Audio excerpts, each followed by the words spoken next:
Hello and welcome back to reading my Radioapple fanfic. I wrote this fanfic on Wattpad, and in my comments I'll link my Wattpad in case you want to read all of this yourself or if you want to read any of my other fanfics.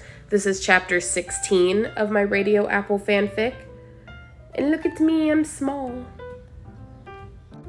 Alright, about another week had passed. The whole time Alistair kept his eyes peeled and ears listening for anything that might happen. He and Lucifer hadn't said anything about what was going on, about what was going down soon because of how it might affect Charlie. Lucifer was scared, and this was gonna turn into the biggest mess of his life. And as much as he needed the hotel to be prepared, he just wasn't sure how to warn everyone. Lilith hadn't said anything either, possibly living with the same fear of it hurting Charlie somehow. She would, however, still come to visit every day at the hotel like she said she would, even though she wasn't living there. Lilith and Lucifer actually kept a distance between each other, not so much out of respect, but because they weren't happy with each other or seeing eye to eye. There would be angry glares between them in the hallways as they passed by each other. Alistair took some joy in them not getting along. He knew he was the one Lucifer would go to every night and tell him everything. It was an ego boost in their relationship for him. It made him feel special and more important than the Queen of Hell. He also was so ready to defend the hotel using his newfound powers from Lucifer. He wanted to see just how powerful he could be while fighting. Alistair never got to use strength like this before, and it was exciting. He couldn't wait.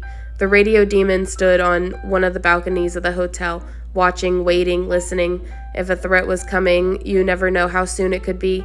Lucifer was walking around and noticed him standing on the balcony menacingly. He walked up to Alistair to ask what he was doing. What, is danger coming today? Lucifer tapped on his shoulder. Alistair turned around to look at him. Seeing as how there was no time frame given, I'd say danger could be coming today. We don't know, but I sure as fuck will be prepared to end some lives. If anything happens today, you just defend the hotel and fight anyone in hell. You gotta leave Michael to me. I have unfinished business with that fucker. Lucifer huffed, remembering how he was treated and cast out of heaven. Happy to oblige. Alistair was happy just to get to use his new powers on anyone he wanted to kill. How do I tell Charlie? Lucifer sighed. She will probably find out, even if she's not told. This is the #1 enemy territory, I assume, Alistair replied. Lucifer felt shame knowing that's true and hated to have that sprung on her. Lilith should say something too. Glad to hear her not being mentioned as your wife anymore. Lucifer rolled his eyes. You're just jealous because you want to marry me instead. Alistair's eyes twitched. Marriage is nothing significant to me. Let's make that clear. Lucifer grew a smart-ass grin. Keep lying, Mr. Wendigo Man. I know you love me. Alistair did not respond further. Then suddenly, in the distance, interrupting them was a huge boom. Something struck down. Lightning, static, fires everywhere. They could see hell burning more than usual. They looked at each other and immediately knew what was happening. It was now. It was time. There was an attack. They raced down to the lobby of the hotel to find everyone, especially Charlie. Everyone was gathered looking scared and confused. Lilith, in a panic, was trying to tell Charlie everything all at once because there was no hiding anymore. They were in active danger. What the fuck do you mean Uncle Michael wants us dead? Charlie shouted. I should be yelling when it's all capital like that, but I don't want to yell. He never liked us. That's why we never mentioned him before. Lilith yelled back. I'm messing up her name. Lucifer joined the screaming. Things are only worse now.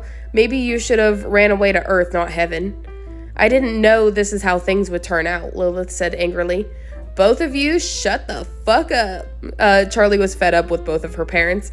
We can't fight each other right now. We need to save our people. Now. The whole hotel erupted, running outside to see the damage. More bombings and attacks. Alistair took it upon himself to spring into action, his demon self becoming darker and more sinister. He was going to use his strength to the fullest and find the Overlord causing this.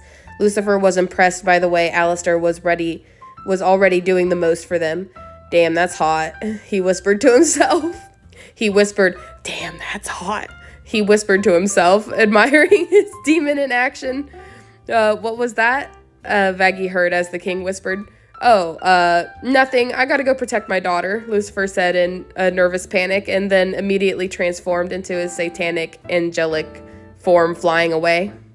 The others would help Alistair on the ground. In parentheses, I wrote, not that he needed much help, but Lucifer could see Archangel Michael up high, staring him down. He'd wipe that smirk off his brother's face. And this is all I have for chapter 16.